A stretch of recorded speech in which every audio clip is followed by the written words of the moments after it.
이른바 명태균 게이트와 관련해 1심 법원이 윤석열 전 대통령에게 징역 2년과 추징금 1,396만 원을 선고했습니다. 재판부는 윤 전 대통령이 배우자 김건희 씨와 공모해 2021년 4월부터 2022년 3월까지 명태균 씨로부터 받은 2억 7천만 원 상당의 여론조사 58회 가운데 윤 전 대통령 부부에게 직접 전달된 14회에 대해 유죄가 인정된다고 밝혔습니다. 여론조사 제공 과정에서 윤 전 대통령 부부와 명 씨 사이에 암묵적인 합의와 소통이 있었고 돈을 직접 주고받지 않았더라도 여론조사 비용 상당의 이익을 취한 만큼 정치자금법 위반이라는 취지입니다. 그러면서 윤 전 대통령이 여론조사 수수 대가로 명 씨에게 김영선 전 의원의 공천을 약속했으며 당 공천에 영향력을 행사했다고 인정했습니다. 또 여론조사 14회 중 3회는 명 씨가 윤 전 대통령에게 유리하도록 결과를 왜곡했다며 당내 경선 판세에 영향을 미쳐 민주주의를 심각하게 위협했다고 지적했습니다. 특히 같은 사건으로 1, 2심에서 무죄를 받은 김건희 씨를 정치 활동을 하지 않았더라도 공동정범으로 판단했습니다. 다만 김 씨의 상고심에서 1, 2심과 같이 무죄 판단을 내리면 윤 전 대통령 항소심에도 변수로 작용할 것으로 보입니다. 한편 재판부는 명태균 씨에 대해선 징역 1년 6개월을 선고하고 법정 구속했습니다. MBC 뉴스 원석진입니다. 피고인 윤석열에 대해서 선고합니다. 피고인 윤석열을 징역 2년에 처한다.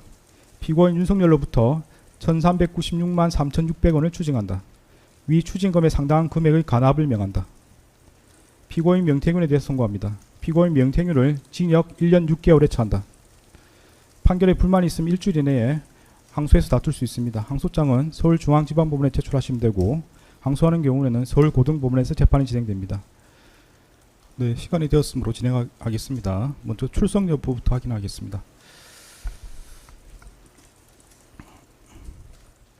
피고인 윤석열은 공식적으로 대통령 선거 출마 선언을 한 전부터 피고인 김건희와 공모하여 배우자인 김건희와 공모하여 피고인 명태균으로부터 이런 조사 제공을 기부받았습니다. 피고인 윤석열은 피고인 명태균으로부터 그 이외에 정치권 인사 연결, 대선 전반에 관한 상담 및 조언에 대한 보답으로 사후에 피고인 명태균이 부탁하는 김영선의 공천과 관련해서 장제원을 통해 영향력을 행사하기도 하였습니다.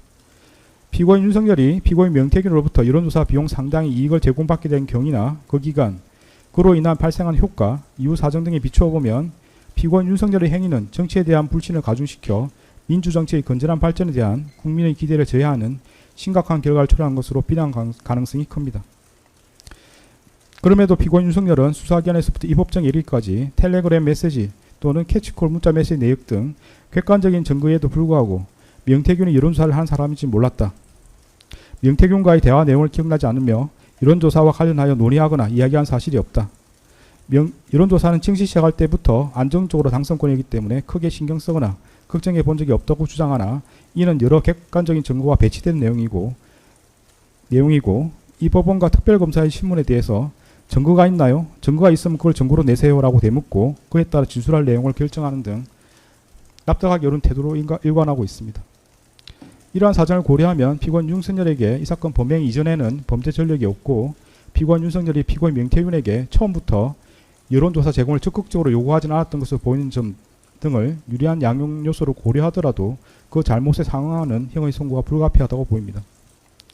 한편 정치자금 부정수수죄로 인하여 100만 원 이상의 벌금형이 확정될 경우 일정 기간 공직 취임이 제한되는 등 정치자금법 제57조에 형벌로 인한 부수효과가 규정되어 있으나 이러한 규정이 정치자금 부정수수죄 양형의 실질적인 감경 사유가 될 수는 없으므로 형을 정함에 있어 이를 제한적으로만 고려합니다.